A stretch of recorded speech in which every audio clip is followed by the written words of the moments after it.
Yeah. Yeah. We'll wait for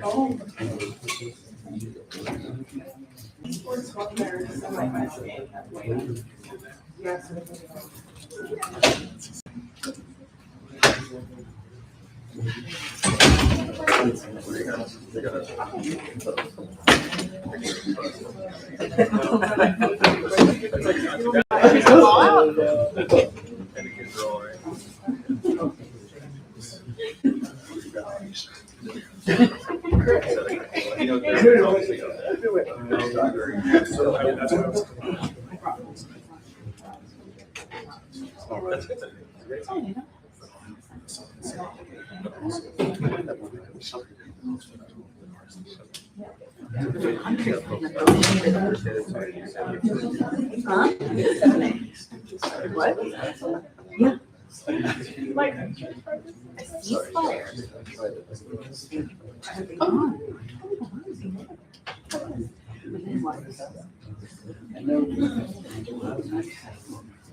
They're like the major, like, negotiator. Yeah, it's like a big thing that they,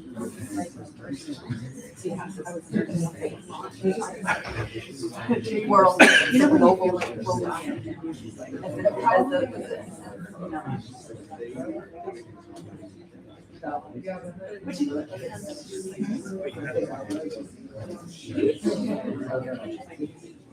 I think for the moment.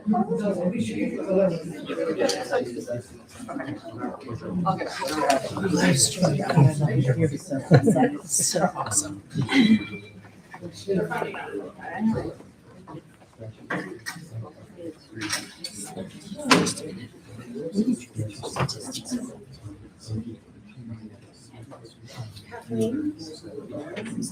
last name? I just want to make sure I said that. Oh, we're holding on the meet, so just give me 1 second.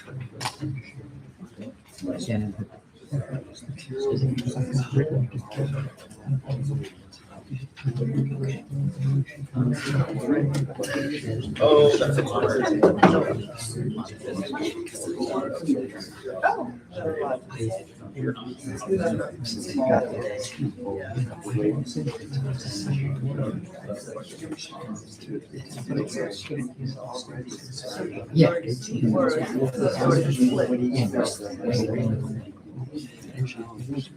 So the media events, I mean,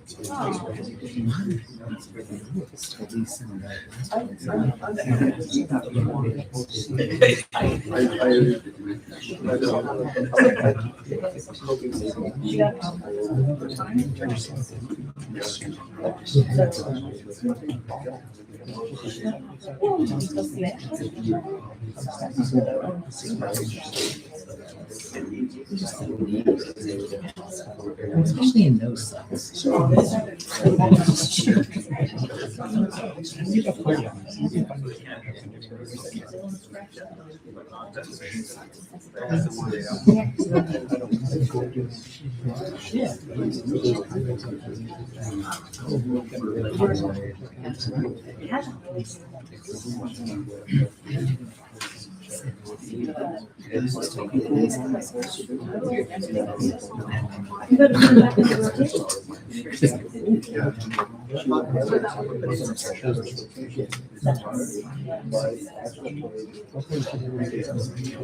Yeah, no, so, yeah, I can't do that.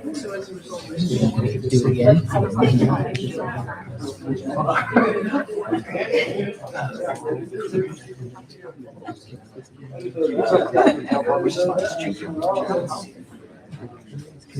I'm done.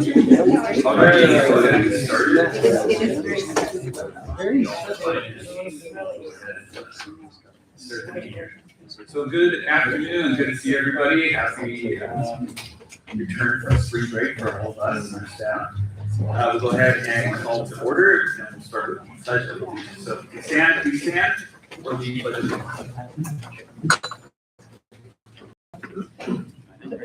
Hand over the heart, ready to begin? I pledge allegiance to the flag of the United States of America and to the republic for which it stands, one nation, under God, indivisible, with liberty and justice for all. Roll call, please.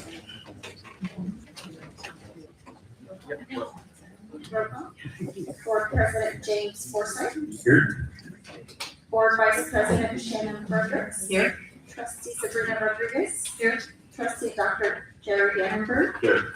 Trustee Calvin Peterson. Here. And Superintendent Dr. Antonio Castro. Okay, thank you. Moving on to the adoption of the agenda. Do we need to modify or change the agenda? Okay, so we're gonna motion. Move to approve the agenda. Second. Vote as follows. Trustee Peterson. Yes.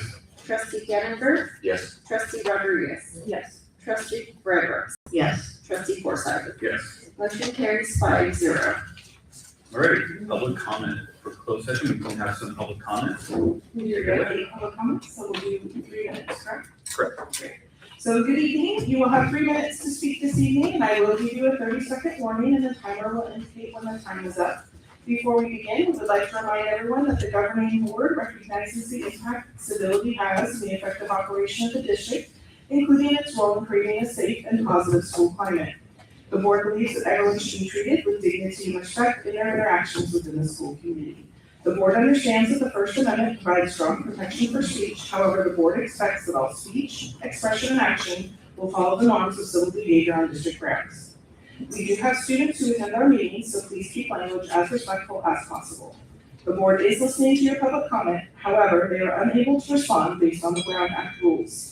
Please also note that the microphone at the podium has been calibrated and there's no need to touch it, just speak right on in.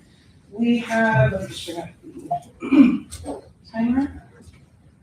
I'll call 3 names at a time, just so you know you have plenty of time to come on up. So first will be Catherine Pike, followed by Casey Rodriguez, followed by Jose Rodriguez.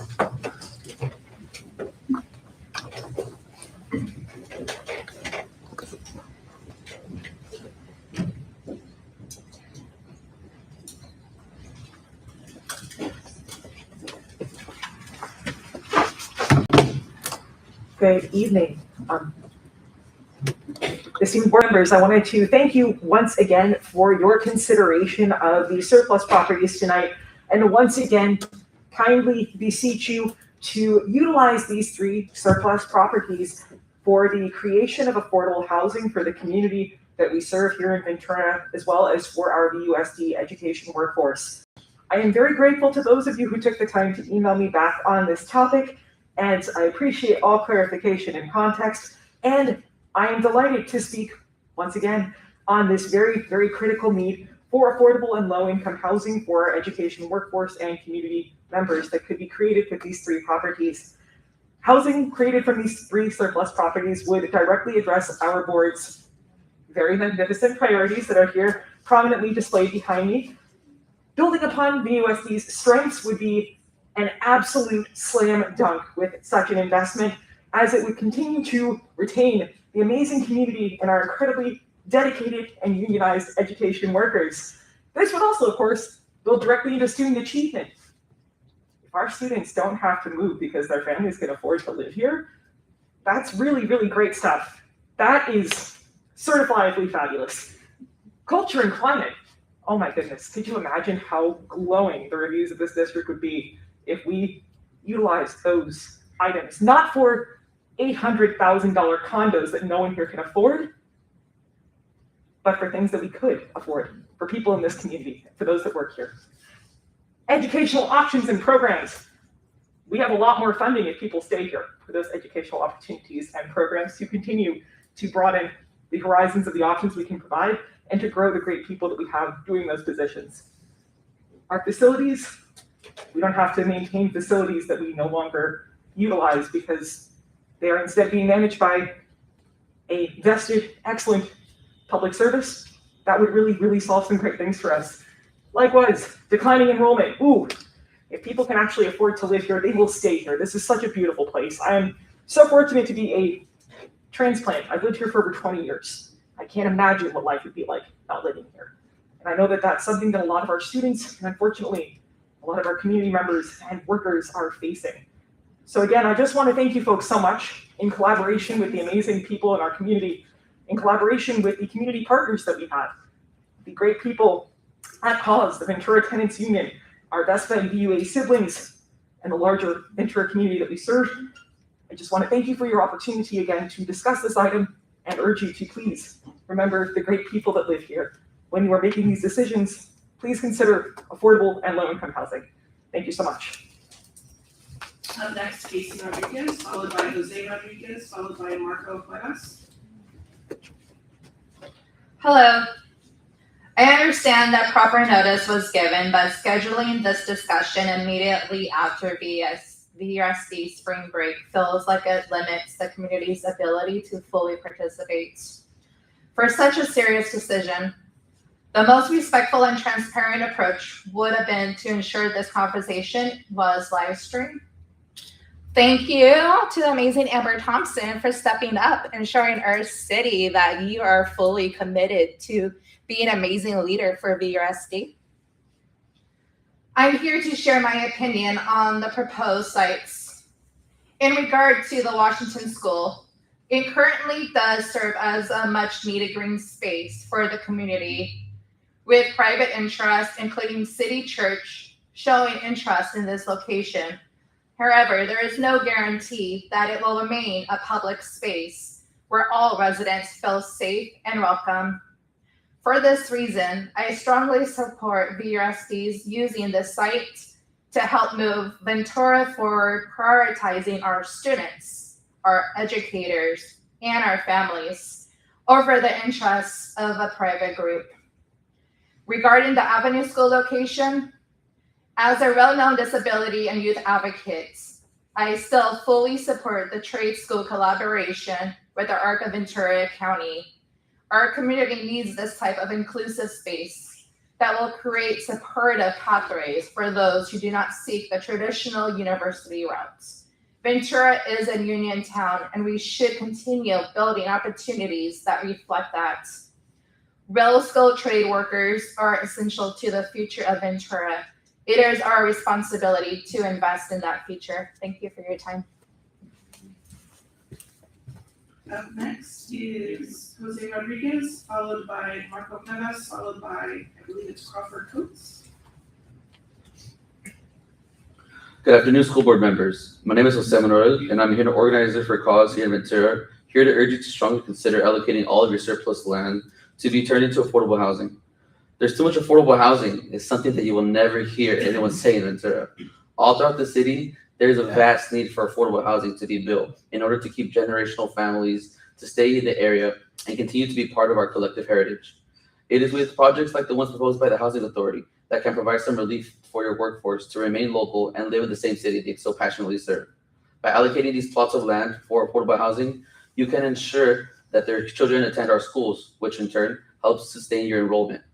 Prior to these meetings, the Housing Authority has already a proven track record of what these affordable housing units can look like. In the West Side, the Westview apartments are a glimpse of what can be done to the surplus land that are for consideration. Bringing a modern take on affordable housing, these apartments provide a home for local families who play such an integral part of our community by living, spending, and working all in the same area. This can be replicated and achieved for your workforce, providing them with the chance to stay local and remain part of our community they serve.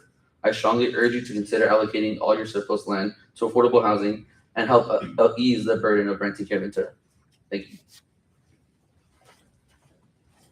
Thank you. Up next is Marco Cuevas, followed by Crawford Coates, followed by Kathleen Paulson. Good evening, trustees. Thank you for your consideration on all options. First, I want to acknowledge, obviously, the elephant in the room, that this is going to closed session. Obviously, we prefer this to be an open session. I know the state gives some ability for things to be in closed session. Unfortunately, we wish we could hear this discussion more than just the end results, but hopefully you guys would consider having a more open forum and discussion for the community going forward on this topic.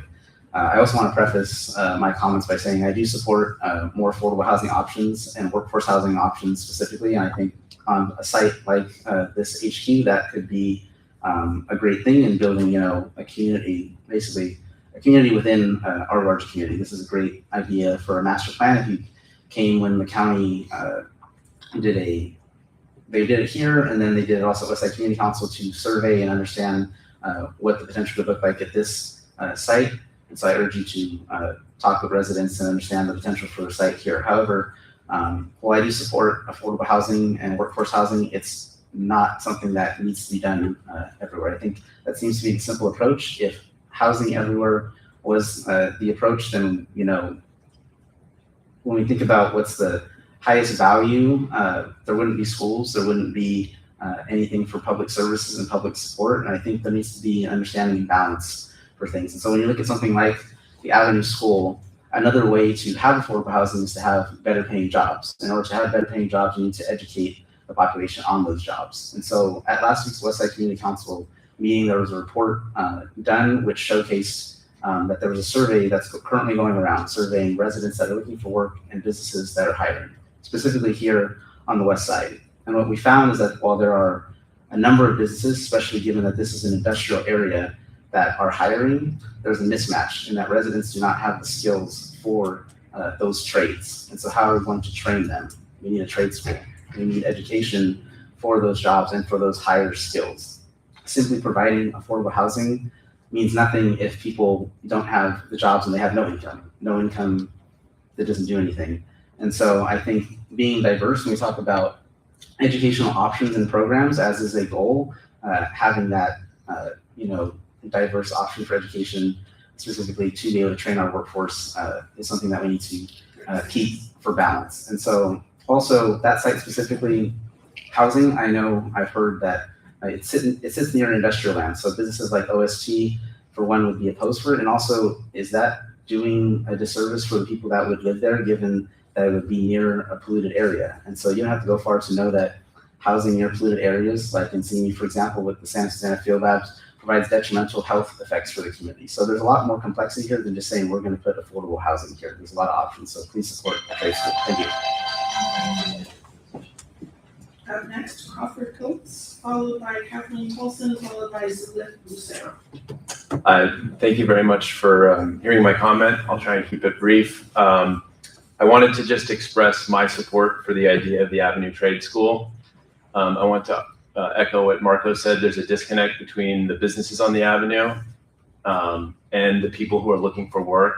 And sometimes these aren't huge leaps in skills that they need. It might be learning to do bookkeeping, learning to do welding. We can make a real connection here and make this the vibrant and walkable community that it has been in the past. I'd also like for the board to consider the impact of traffic, particularly during egress, during something like another fire event. In 2017, I was here for the Thomas Fire. My neighbors who lived between Stanley and Main Street, it took them 45 minutes to an hour to get out of here. So I think that's something we need to really think about. The vision behind the Avenue Trade School is amazing. I think it's something that can provide inspiration for other locations, and I think it's just what we need. So I'd like to echo what some of the other folks said. I think we need diversity in this process. I don't think we should just come in and turn it all over to one purpose. There are a lot of needs here. So thank you. Up next is Kathleen Paulson, followed by Zulith Lucero, followed by Spencer Moore. Good evening. I'm Kathy Paulson. I'm from the UU Church of Ventura. I already talked about this, but we'll reiterate. It's not a surprise to you.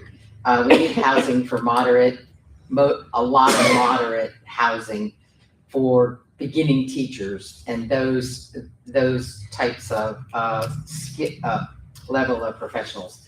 And then we need lower income housing for employers like the custodians and the paralegals, cafeteria employees and bus drivers. So we do need to pay attention to them. Their children deserve adequate, affordable housing. And we don't need more executive housing and above median housing. We talked about this last time, that we're way over 100%.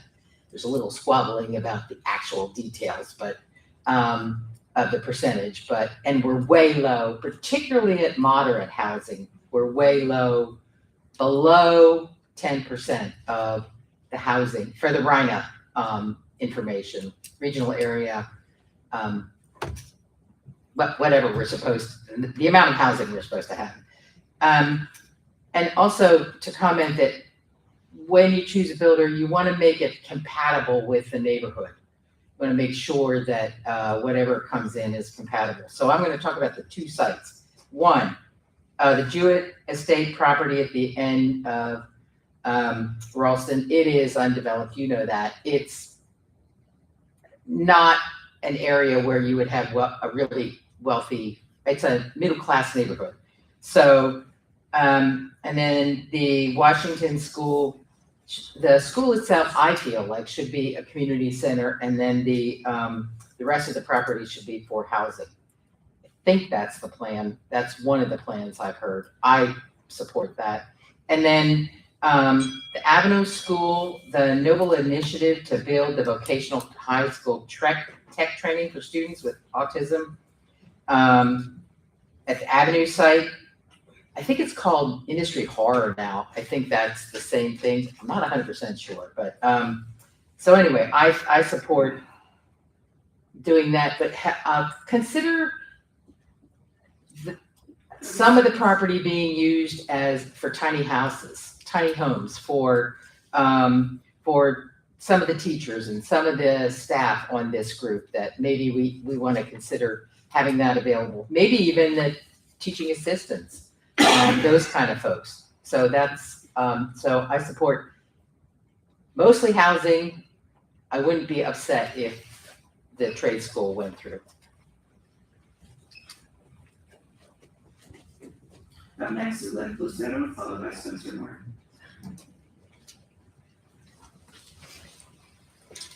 Hi everyone, my name is Sulet with the Ventura County Housing Coalition Coordinator. We bring together community organizations, affordable housing developers, and housing authorities to expand affordable and workforce housing in our region. These sites represent a rare and valuable opportunity to invest in Ventura families while also supporting the long-term health of our schools and our broader community.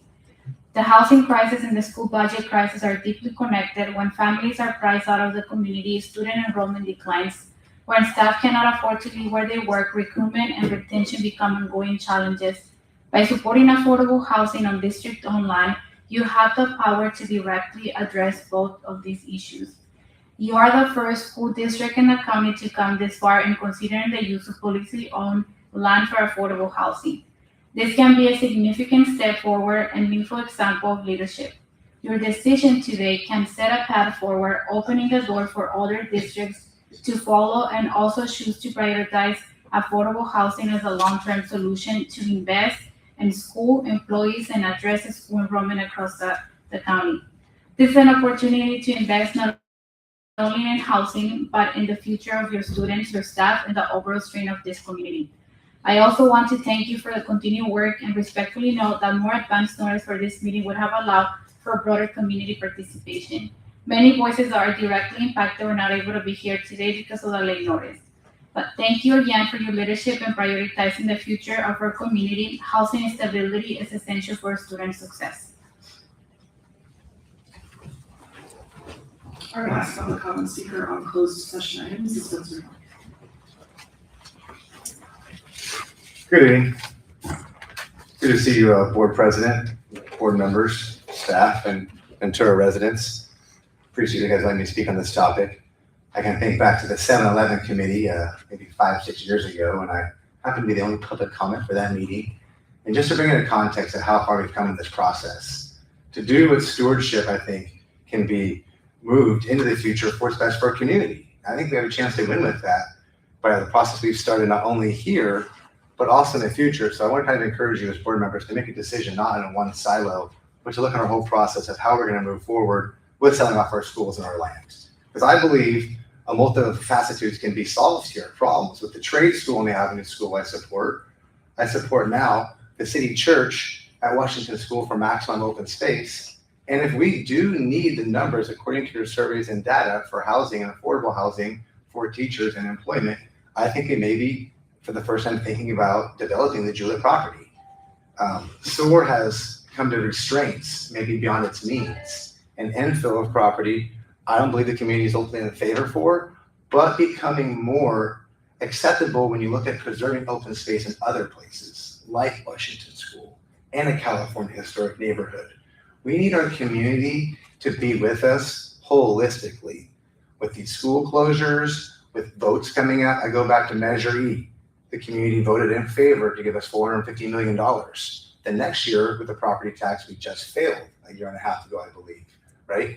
We need to build, I believe, coalition with our voters, with our residents, about the holistic, best well use of these properties. I think that this campus is right for a new community. We've got ball fields, open fields, freeway access, right? Washington School area, there's been some other drawings. I wish more RFPs would have come in, but it is what it is.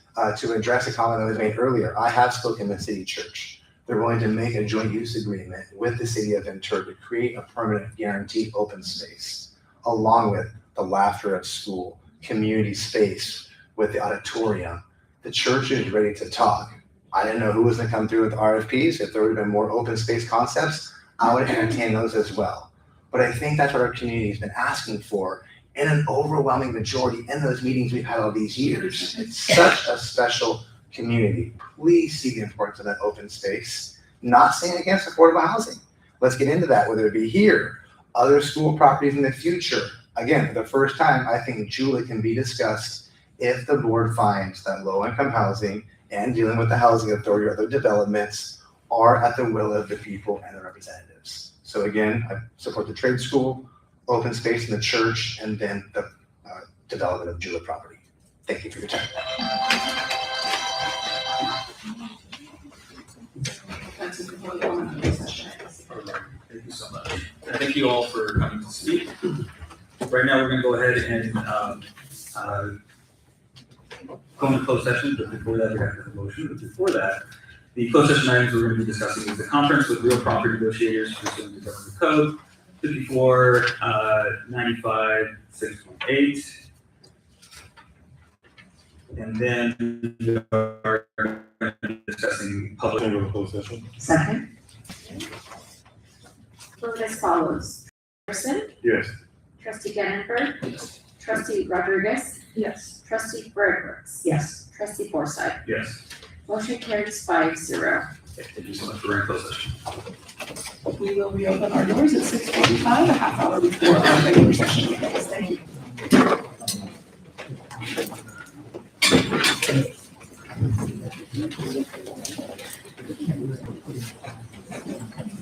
You guys shut my big dog talking about